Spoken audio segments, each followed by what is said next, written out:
This is Lisa from Mobile Tech Review, and today we're going to look at the HTC One SV. Somewhere between the S and the V, yes, there is the SV, and it's kind of in between there in terms of specifications. It is a gorgeous phone. This is available in the UK, and we're looking at the version that's available on Cricket Wireless here in the United States.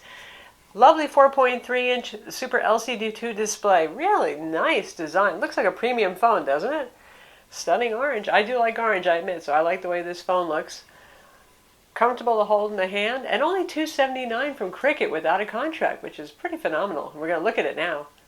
So the HTC One SV, again, it's available now, 4.3-inch Super LCD2 display. It's a lovely looking display, even though it's only 800 by 480 pixels, which, well, used to be really great a couple of years ago, but now it's considered kind of low end. But still, it's a gorgeous display, the kind of thing you would expect to see on an HTC One series phone. Lovely viewing angles, nice colors, sharp, good and easy on the eyes.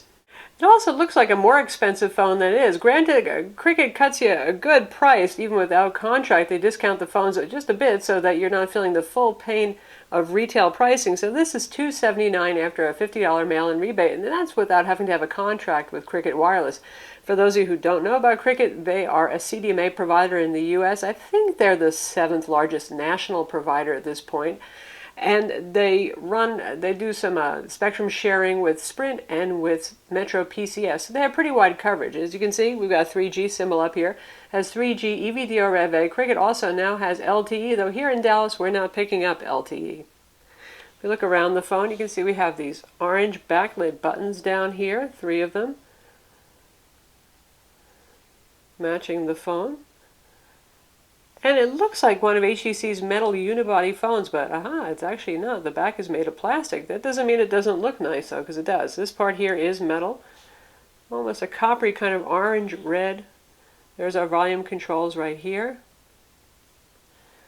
Top is the power button. There's our 3.5mm headphone jack, and nothing on this side. Clean design. And the back, here it is, glorious reddish, flamey orange. 5-megapixel camera with LED flash. This is a variable LED flash, 5 levels of brightness. In our test, it really was a little unpredictable. I wouldn't say that it was the most intelligent variable flash, but there that is. Speaker grill is down here.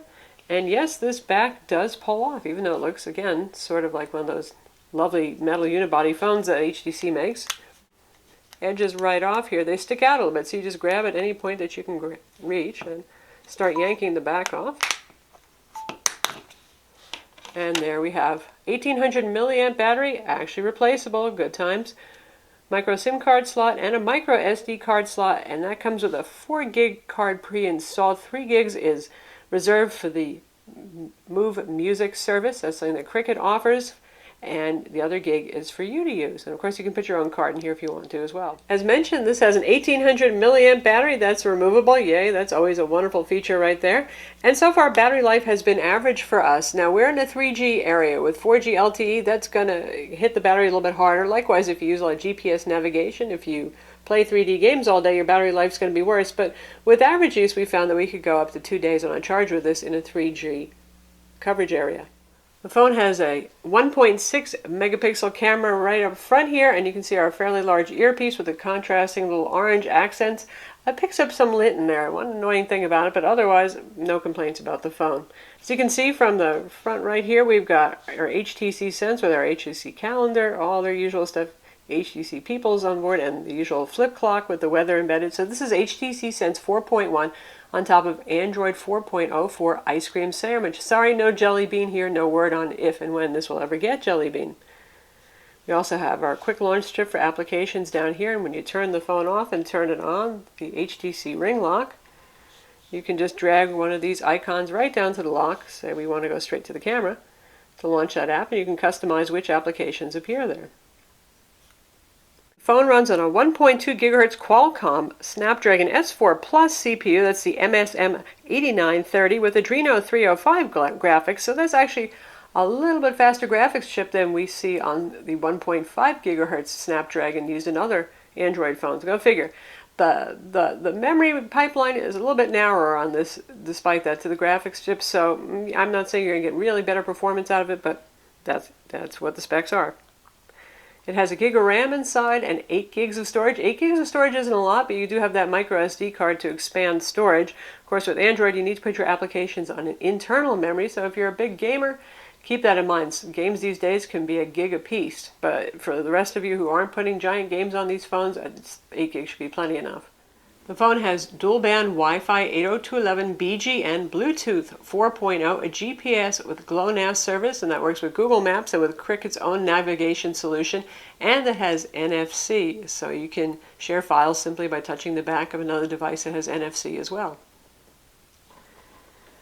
If we take a look at what you get, you can see we have our Move Music icon over here. They also bundle a couple of games like Uno on here, backup solution, a PDF viewer, and all of HTC's apps that you usually see bundled with Sense, like their own custom music player, are on board. We've got Cricut navigation right here, Cricut 411, Cricut's own curated application store in case you're terrified of the Google Play Store, which you shouldn't be, but notice this here, Flash Player. It really does have Flash Player 11.1, pretty much a rarity on Android phones that are shipping today since Adobe has stopped supporting mobile flash and taken it off the Google Play Store. So for those of you who really are in love with your Flash videos and don't want to figure out how to sideload it, download it from someplace, well, that's a selling point for this phone right here.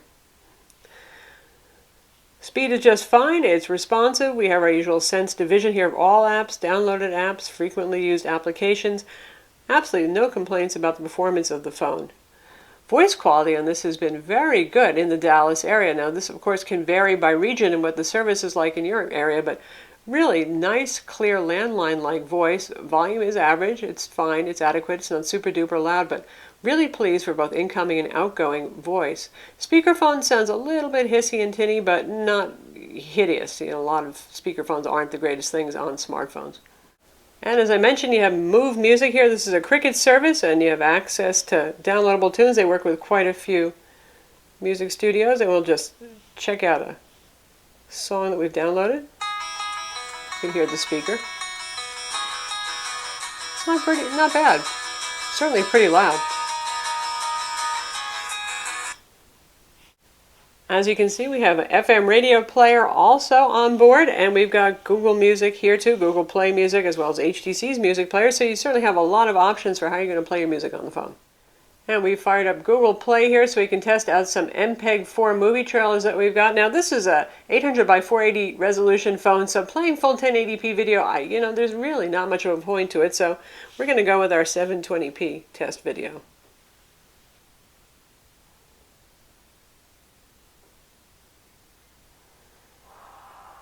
This is already higher resolution than the phone's display. Looks great and plays fine.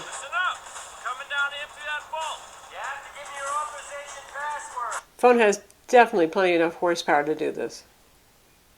When it comes to data speeds, again, we are not getting LTE here on Cricut's network, so we're using 3G EVO-DO Rev A, and well, the speeds are not too enticing compared to some of the faster technologies out there and some of the bigger carriers, but here's the results that we've gotten, and this is with a signal going from 3 bars all the way to full. The one on the very bottom there, goodness knows, something just went wrong there, so I wouldn't worry about that number there, but generally speaking, we're under 1 megabit per second for down and for up. That said, loading web pages is not too painful. We'll test that out now. By the way, you get both the standard web browser, the Android WebKit browser on this, and Chrome was pre-installed, of course. You can download Chrome for any Android 4.0 or above phone as well, but it is pre-installed. And we'll visit our own site, Mobile Tech Review, but first, just so you can see, here's HTC's usual customized keyboards, one I like a lot. Press and hold to get the alternate inputs. You don't have to switch between number and letter keyboards, for example. And we're doing this over Cricut's 3G network right now, loading our full website. This is not a mobile website. Speed's really not too bad, considering it's a pretty heavy page, plenty of images and things. So certainly a usable 3G connection. Zoom speeds are quite good. Usable. And we'll check out YouTube playback on it.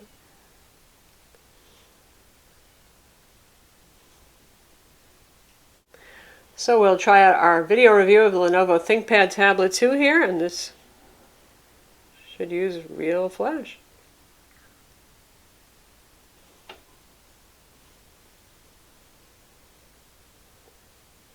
And again, we're doing this over Cricket's 3G network. We'll see if we can get enough speed going. And it's a go.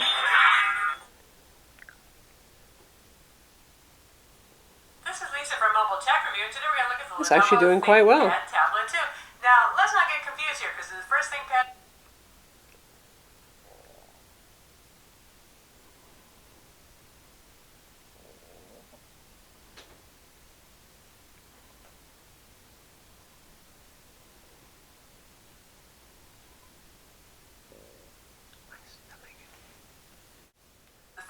tablet, well, that one was an Android tablet, and this one runs Windows 8. 3 pounds. It's from So here we are in full screen mode, and it's playing just fine. Took a while to buffer up, but looking good now. Now, given the, relatively speaking, budget price of the phone, you're not going to get the world's best 8-megapixel shooter here, but you actually do get a pretty nice 5-megapixel camera with some of HTC's bells and whistles. Backside illuminated sensor, the HTC ImageChip, HDR shooting, 1080p video, they're all here. And again, that multi-level flash, which is sometimes reliable, sometimes not, in terms of how bright it decides to fire that flash. But got a lot of settings here, too, for shutterbugs. We're going to enjoy that. You got ISO, white balance. We have more advanced camera options here, widescreen, face detection, smile capture. And if we tap auto, you can choose between panorama, HDR, auto mode, portrait, landscape, whiteboard, close-up. For macro shots, does a decent job macro shots too. You can tap to focus if need be, though it usually figures that out pretty well for itself. You can see a little bouncing because we're pretty close right now. If we move further away, it's going to focus. And if we move a little further away, much quicker because it's not having to do that macro focusing there. I just did a tap to focus real quick. So quite quick. And now HTC style is once you hit that I want to shoot a video button, it starts shooting. You don't actually have to hit the record button, but we can take pictures at the same time by hitting that button. And to give you an idea of how that HDR mode functions, here's a picture that we took. Obviously the cat is very backlit, and you can see he looks awful dark, doesn't he? Though the detail is reasonably good. And then the next shot, we turn on HDR. And, well, it's certainly brightened up the picture. It's got an unnaturally light, ghostly green color cast to it. So it's a little overzealous when it does that in terms of really boosting the levels for darker areas. That's one complaint that we have about the camera. And now we're using our usual test game, Dead Trigger, because it's pretty visually appealing and demanding 3D game. You're not going to see any Tegra Zone water effects right here, since it's not a Tegra CPU, but it still looks pretty good.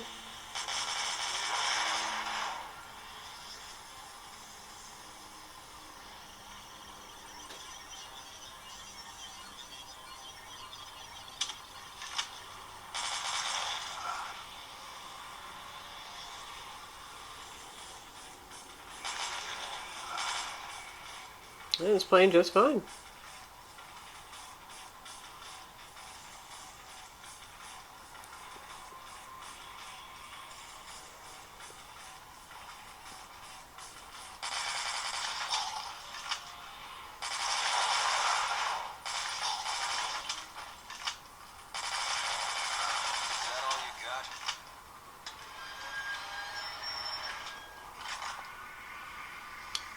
So yes, you can do gaming on this phone.